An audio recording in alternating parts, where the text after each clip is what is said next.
Welcome to Bunny Trails, a whimsical adventure of idioms and other turns of phrase. I'm Shauna Harrison. And I'm Dan Pugh. Each week, we take an idiom or other turn of phrase and try to tell the story from its entry into the English language to how it's used today.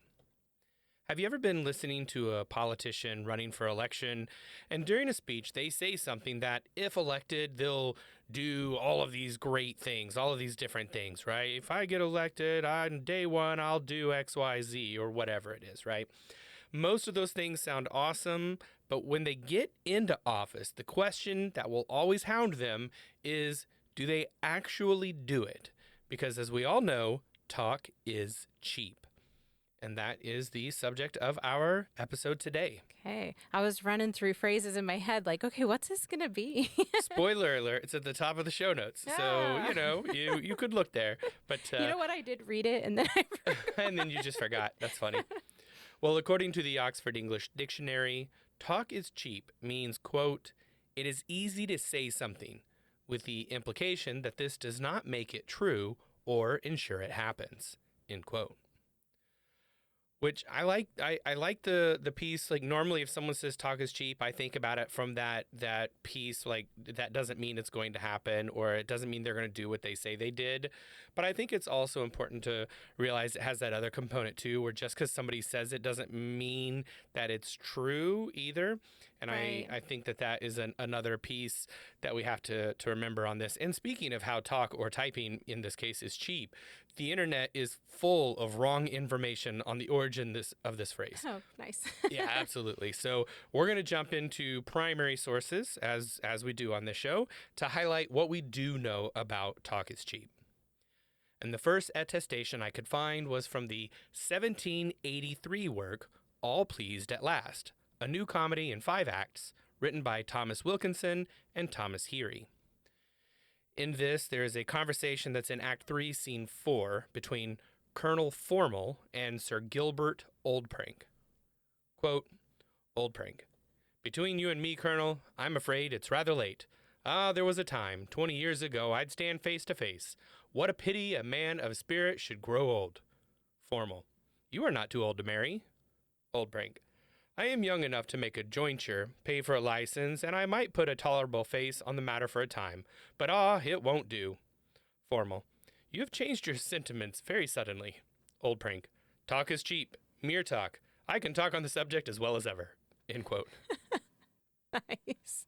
I like that. And I mean, that is 1783, and the phrase is being used exactly the way we use it today. Talk is cheap. I could talk on the subject forever. That doesn't mean mean any of it's true or that I'm going to do any of it. I can say all kinds of things. Yes, exactly. Right. So I think that's interesting. That's also the first attestation that I saw that the Oxford English Dictionary has as well. I found this one from Google Books, their archive. And I couldn't find anything earlier than 1783, but since this is also the first attestation the Oxford English Dictionary has, then I would say, okay, so there may be earlier uses for sure, but this is what we have available to us that has been digitized for search purposes to this point. Here's another one. This is from the same general time frame in a 1786 work called Letters Addressed to Soam Jennings, Esquire.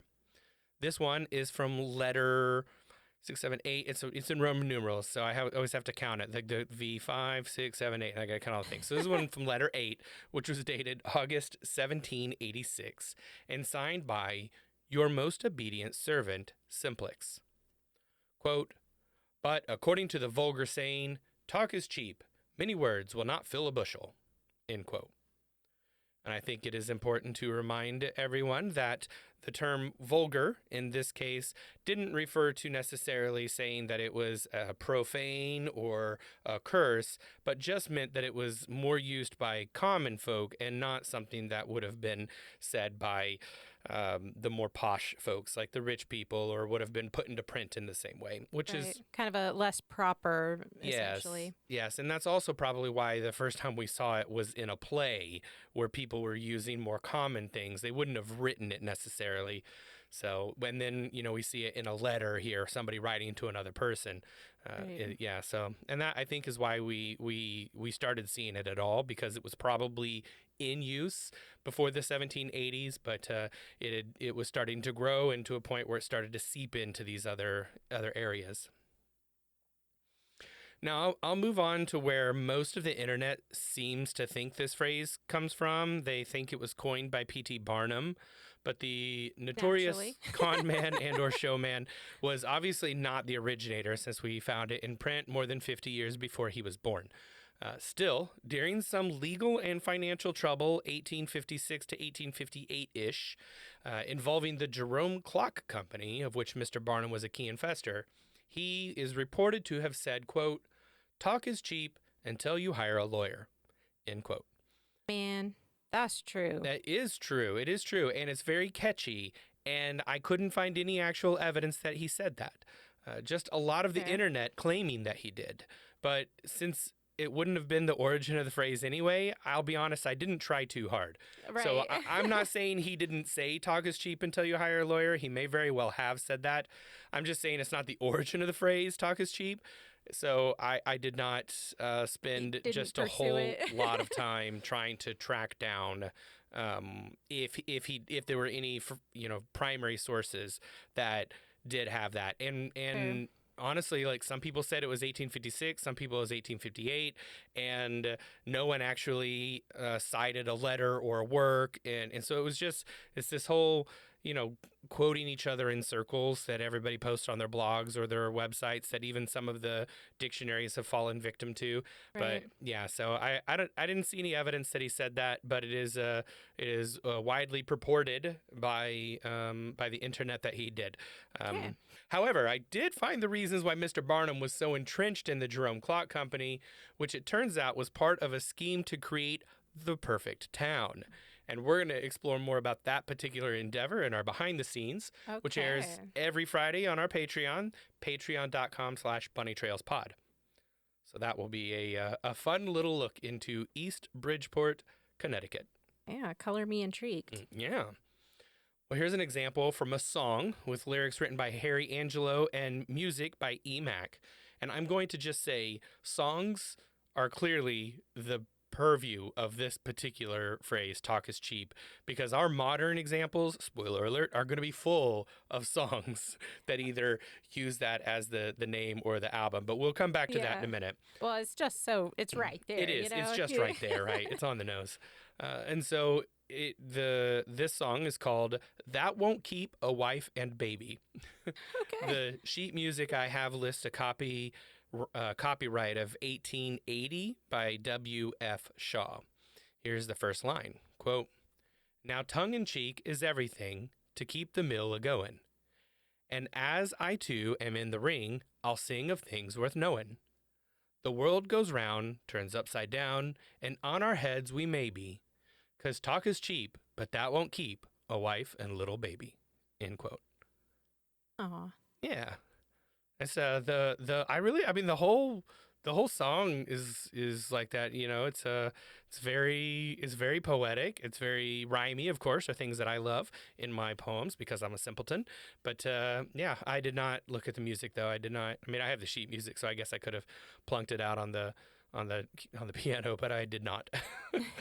Mostly because I fell into a bit of a bunny trail on the next one here.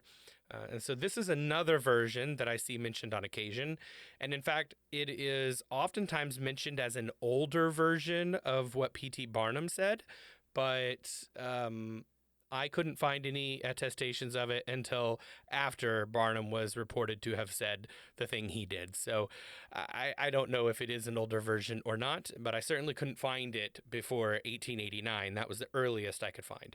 And this variation was in the Bulletin out of Sydney, Australia, dated January 5th, 1889. And it was a simple blurb, uncredited, but after going down a long and winding bunny trail, I found this to be discussing the World Professional Sculling Championships, which is a form of rowing. Quote, "O'Connor and Teamer both claim they can beat Searle, and Hosmer says Searle has got his reputation on the decay of beach. Talk is cheap in the United States, but it takes money to buy whiskey and more than blowing to win a championship. End quote. So the phrase Okay. that many people quote or say is an earlier version from what P.T. Barnum said is talk is cheap, but it takes money to buy whiskey. And of course, Okay. this is the first I could find that. This is out of Australia. So, spoiler alert: in case you were wanting to watch this 135-year-old event, Henry Ernest Searle of Australia beat William O'Connor of Canada in the championship that was held on the Thames in London on September 9th, 1889. Okay. Yeah. Henry Searle rose to be the champion by beating fellow Australian Peter Kemp in the 1888 championship. Searle won again in 1889, as we just mentioned, but then tragedy struck 3 months later when Henry Searle died of typhoid at the age of 23. The title then reverted back to Kemp, who went on to remain the sculling world champion until being beaten by another Australian, John McLean, not the diehard guy, in 1890. Wow. Yeah, so the Australians were just really kicking butt in sculling, apparently, Yeah. back in that time frame. But I am going to get out of this bunny trail now, or we will be here all day. As you can imagine, that was probably 3 hours of my Yeah, my time naturally. trying to go through and figure out, because I was like, I don't know who any of these people are, so I'm trying to figure out who's. I am so fortunate You're like- that it ended up being Searle and O'Connor who were against each other for the championship at that time to be crowned the Right. sculling champion, or I probably would have found any of this. But Henry Searle, actually, I mean, there are still statues of him to this day in parts of Australia. So yeah, he was a big deal in the Yeah. rowing world. You know, it's interesting because you reading the names, I was like, this sounds familiar vaguely. Oh yeah, big into And so sculling, then- are you? Well, no, but I did research it for for one of our recent episodes. We yeah. talked about some different rowing and sculling types, and so yeah, or at least I researched it. I don't know if I made it into the episode now that I'm thinking about it. Yeah, you well, know how it goes. You go down a bunny even if trail it did, and- I don't remember it. I can barely remember what I do one day to another, much less 1 week to another. Fair enough. Mm-hmm. All right, here's another example of this longer phrase. It's around the same time frame, and this is out of the St. Paul Daily Globe out of Minnesota, which was dated August 5th, 1890. This is a snippet from an article about the discussions on building a manufacturing industry in the St. Paul area. Quote, "There has been enough talk on this subject, and it is now time for action. They have a saying down in Missouri that talk is cheap, but whiskey costs money." End quote. So there you go. Is also uncredited. No, I don't know who said it. I don't know who. Like I looked at it. The editor. I went down a whole nother rabbit hole about the editor of the St. Paul Globe. Turns out that he was actually jailed in West Virginia as an editor of the Register there during the Civil War for speaking out, and was actually in clear violation of the First Amendment, by the way. But yeah. So anyway, it was a whole thing. But nonetheless, he was not from. He was not from Missouri. He came from West Virginia and then went to Minnesota. So I don't know who said this at that point, but he is credited as being a saying down in Missouri. So, and if that's true, and we have no reason to doubt it, then talk is cheap, but whiskey costs money. Very well, maybe have been in use much earlier than this, but I just couldn't find anybody putting it in newspapers or books. But maybe they were saying it in Missouri. But yes, maybe they were saying it in Missouri. It sounds like a Missouri kind of thing. Yeah, I mean, a little bit. All right, here's an advertisement for General Goods out of the Ellensburg Dawn. This is from Ellensburg, Washington, a place I visited a few months ago, in fact. It's a very pretty town. Cool. This ad by the Big Store Company is dated September 4th, 1906. Quote, "Talk is cheap, but prices and quality count," end quote. They went on to note that Mason fruit jars cost 60 cents per dozen for a pint, 70 cents a dozen for a quart, and 81 per dozen for a half-gallon size. Now, why that extra cent in there when it was 60, 70, and then now 81? I don't know, but hey. They also made sure you know that nails are still just 3 cents a pound. And I Oh, think okay. that was an important addition, apparently. Yeah. Yeah. Those are some good prices. Well, yeah, if I could get mason jars for like 80 cents for a dozen of a half-gallon size, yeah, sign me up. But I did not run it through the numbers to see what 1906 money in today would be. So I bet I don't know. I don't know if that would be comparable or not, but Yeah. so I'm not sure I would want to pay that for them or not. But anyway, one more before we head to the break. And this one is an advertisement again, and this is for the Woman's National Magazine. It was published in the St. Croix Avis, which is out of the U.S. Virgin Islands, and is dated March 1st, 1939. Quote, the one and only colored periodical of its kind in the United States and its possessions. Teachers, nurses, religious, lawyers, doctors, housewives all praise this magazine for its educational value. Talk is cheap, but facts are facts. End quote. Okay. Yeah. I once someone told me one time, actually they told the class this, you are entitled to your opinions, but you are not entitled to your own facts. Yeah. And I wish that was true. I wish so It much seems that as was though. true, but I get the impression that today I don't think it is anymore. All right. Well, with that, it is time to move to our uses in modern media. But first, we need to say thank you to our sponsors. This episode is sponsored by our amazing patrons on Patreon. And the cool thing about Patreon is it is 100% free to join the community. We have new things every weekday on the feeds. On Mondays, we have a conversation about what movies, shows, books, podcasts, and whatever else everyone is enjoying. Tuesdays see early access to the week's podcast. Wednesdays have all the links, books, songs, and other content mentioned in the week's episode. Thursday has patrons-only polls, and Fridays are our lightly edited behind-the-scenes video featuring all the cut content, goofs, and bonus facts you could imagine. We've got some other pretty cool stuff too, like original digital artwork once a month made by Shauna, and direct access to talk with us. No algorithms getting in the way of what we see or don't see. Plus, you can get awesome name recognition like Pat Rowe does every episode. And our top spot is currently occupied by the amazing Mary Halsig Lopez. You can join the Bunny Trails community for free at Bunny Trails Pod on Patreon. That's patreon.com/bunnytrailspod.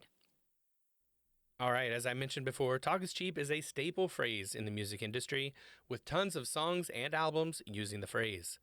We'll start our modern uses in 1988 with the debut solo album by Rolling Stones' legendary guitarist Keith Richards, and it was titled Talk is Cheap. It features 11 songs in a variety of rock styles, including funk rock, roots rock, and traditional rock and roll. The album was remastered and re-released in 2019 and had an additional 6 bonus tracks. I listened to the first couple of songs on this album, the remastered version, and they were pretty good. Like the first one was definitely like a funk rock, and then the second one was more like traditional, like what you might hear the Rolling Stones do.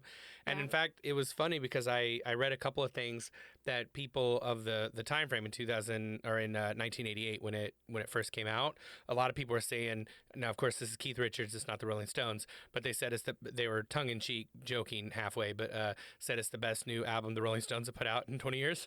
Oh, yeah. But it was really good, and I don't know that like there were actually a couple of songs that I recognized from it, but that I didn't realize weren't the Rolling Stones. They were just Keith Richards. But Right. I have that problem with Genesis and oh no, what's his name? Phil Collins. Thank you. Yeah, I got there.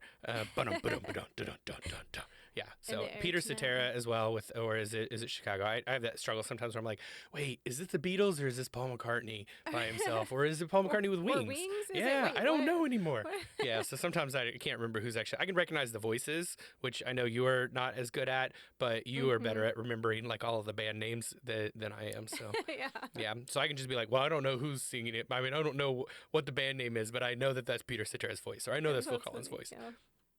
All right, let's move on. Talk is Cheap is a 1995 rock song by the band Cinderella off their album Still Climbing. Here's the chorus. Quote, sorry you missed the boat. Sorry, that's all she wrote. I don't want to hear it. Your talk is cheap. I don't want to know. I don't want to hear it. Talk is cheap. I don't want to know. End quote. I mean, it's talk is cheap. Like that. It is. It is. You're right. Yes, yes. And it's kind of the undertone is the your talk is cheap. Talk is cheap. Yeah, that's it's kind of the undertone. So it's call and response kind of thing. Yeah. But yeah. Yeah. So this actually is pretty good. It's a pretty good song. I mean, it's not heavy rock, but it's not like the light airy classic rock that we saw in the late 70s and early 80s. So yeah, it's pretty good. I liked it.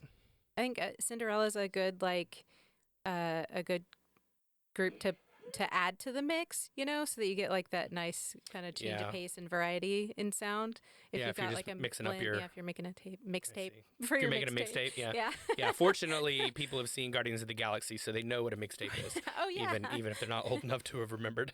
hmm For your, what is that now? Song list, your playlist. Playlist, yeah, That's it. Spotify playlist, yeah, totally. Playlist Yeah, for your playlist. yeah, exactly. All right, well, I'm going to break up the song fest with a book. Talk is Cheap, Sarcasm, Alienation, and the Evolution of Language was written by linguistics professor John Heyman. It was released in 1998, and here's the synopsis from the publisher.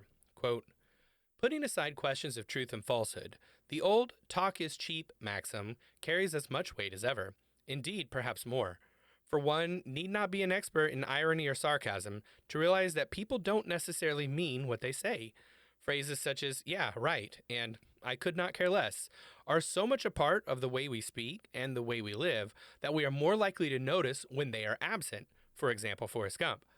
From our everyday dialogues and conversations, thanks a lot, to screenplays of our popular films, Pulp Fiction and Fargo, what is said is frequently very different from what is meant.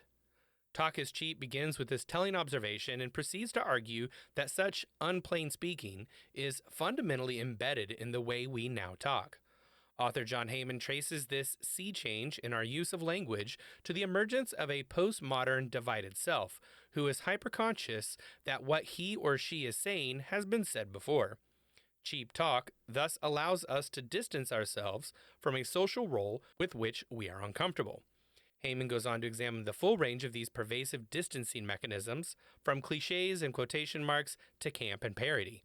Also, and importantly, this text highlights several new ways in which the English language is evolving and has evolved in response to our postmodern worldview.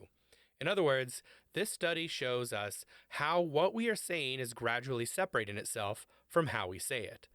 As a provocation that is as timely, the book will be fascinating reading for students of linguistics, literature, communication, anthropology, philosophy, and popular culture. End quote. Actually does sound really interesting. Yeah. I, wanted to make sure that this was an actual somebody who knew what they were talking about before I used it, which is how I found out he was a linguistics professor. And then I also really noted in here all of his pop culture references were from the 1990s, like Forrest Gump and Fargo and Pulp Fiction. So I was like, yeah, all right. So yeah, I definitely At the time that it definitely was noticed published, that. then that makes sense. Just so those would have been fresh in people's minds. So this was published in '98. All those movies come out, I think, '94 to '96. But yeah, interesting. All right, back to songs. This one is Talk is Cheap by Alan Jackson off the 2012 country album 30 Miles West. Here's the chorus, quote, well, talk is cheap and times are wastin'. Get busy livin' or at least die tryin'. Wine is for tastin', roads for takin'. Talk is cheap and times are wastin', end quote. Yep. I think if you're familiar with country music, you are also familiar with Alan Jackson, one of the godfathers of modern country music. So yeah, and that's the lyrics are just right. yeah, right they're on, just spot exactly. on. It is. It is. I was surprised actually when I heard it because it could have come out in the '90s and been, just the same kind of Alan Jackson. So, but yeah, I was surprised it came out in 2012. But yeah. Talk is Cheap is a song by Chet Faker off the 2014 album Built on Glass. It's an R&B neo-soul song. I think you'd have to listen to it, which you can do on our website. It's on the show notes, so you can check that out, bunnytrailspod.com. Or if you have a Patreon account, you can just go in and it's just right there. You can click on it and listen to it on Chet's YouTube page. But yeah, so this 2014, here are some of the lyrics. Quote, talk is cheap, my darling, when you're feeling right at home. I want to make you move with confidence. I want to be with you alone. End quote. So yeah, I mean, it's romance stuff is what he's singing about, but yeah, it's different. Different. Yeah. I mean, the lyrics sound very R&B, Sure. Yeah. Talk is Cheap is a 2024 song by Dr. Dog. It has an indie pop vibe, and I kind of liked the song here. Here is the opening stanza. Quote, to the end of a lane and then back again. feeling old and dumb and in the way. But I can change before the moon explodes and the sun stops shining. Talk is cheap. End quote. Okay. Yeah, he's saying he can do all these things, but yeah, talk is cheap. He can say he'll do all these things, right? So it's pulls up the visions of old prank and formal. You know, he's Yeah. like, talk is cheap, mere talk. I can talk about it all day long. Right.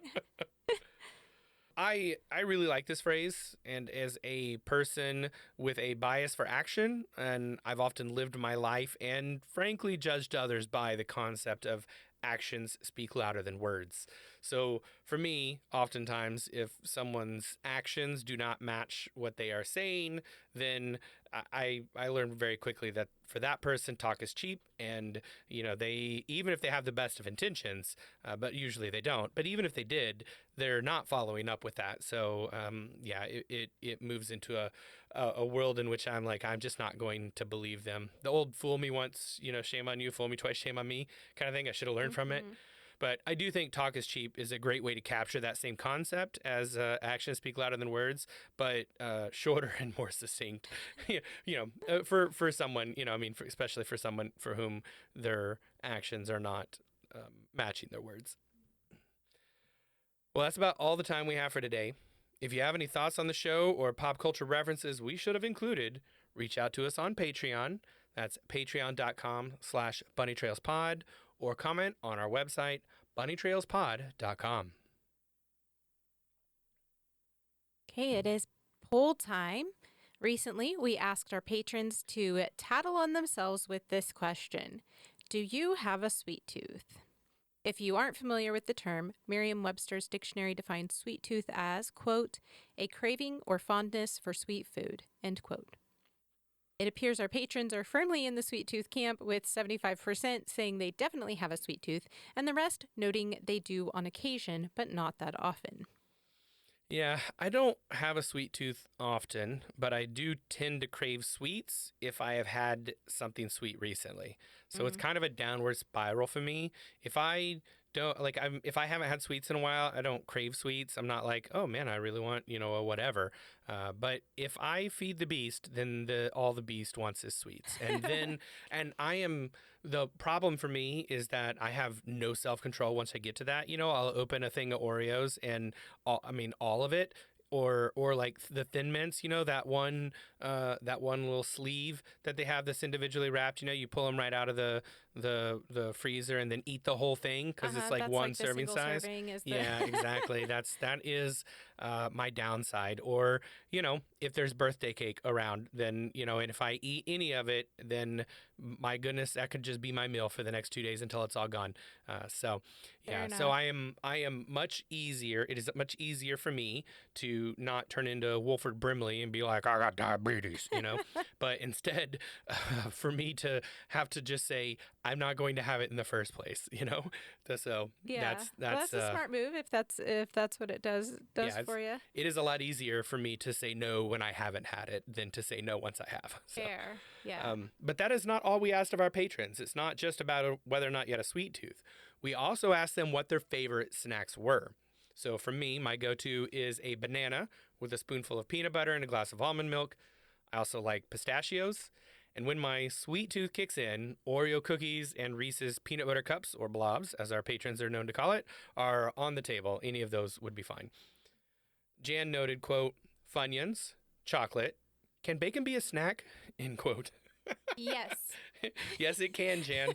Bacon can absolutely be a snack. And I'm going to link to a delish.com article here in the show notes that talks about 20 bacon appetizers, from bacon wrapped dates to chicken bacon ranch poppers to bacon jam. So you can definitely go take a look at that. Anybody listening to the show, go grab that from the show notes. I bet some of those will be just glorious. Awesome. Yeah. I mean, like, sweets are sweets, right? I like candy, fruit, if all of it. Heather added, quote, oh, I definitely have a sweet tooth, as evidenced by the Girl Scout cookie haul I invested in. Hey, it's for a good cause. My favorite sweets are mint chocolate chip ice cream and Reese's Cups, end quote. Yeah, see, So, Reese's Cups, man. It's right just there. that's our thing. And, the Reese's Cups, the Girl Scout cookies. That's right. There's a theme That's right. here. There's a theme here. JGP wins the best view on desserts. Quote, I wholeheartedly agree with those who say that dessert is the best part of the meal, but would like to add that it's the best part of the afternoon and evening as well. End quote. I love this. I could live on candy. Yeah, I might actually live on sometimes candy. I think that you do live on candy. I have seen you with those tubs of like peppermints, you know? I love the peppermints, the soft peppermints. Mm-hmm. They're so good. Yeah. Yeah. Yeah, like they sell the big tubs at like, you know, the big box Costco's and Sam's Clubs and those kind of places, or even Walmart sometimes. Yeah, and I have seen you get those for a gift and yep. Eat them very quickly. Yeah. Eat them faster than I would have thought possible. I'll just say that, you know. 2 weeks later, you're looking for the new one. I need more mint. I also love Sour Patch Kids and Nerds candy. What's those trolleys that you get every once in a while? Oh, there's these super sour gummy worms, and then also peach rings, any kind of gummy candy, and also, well, just every candy almost. I can't do a lot of chocolate because they almost all have dairy in them, but Sure. you know, give me some non-dairy chocolate and I'm there for that too. Like marshmallows, I'll just eat marshmallows out of the bag. Pretty much if it's got sugar in it, I'm right there for it. Well, as a reminder, our silly pools mean absolutely nothing and are not scientifically valid, and patrons of all levels, including our free tiers, can take part. Head over to patreon.com/bunnytrailspod to take this week's poll. Thanks for joining us. We'll talk to you again next week. Until then, remember, Words belong to their users.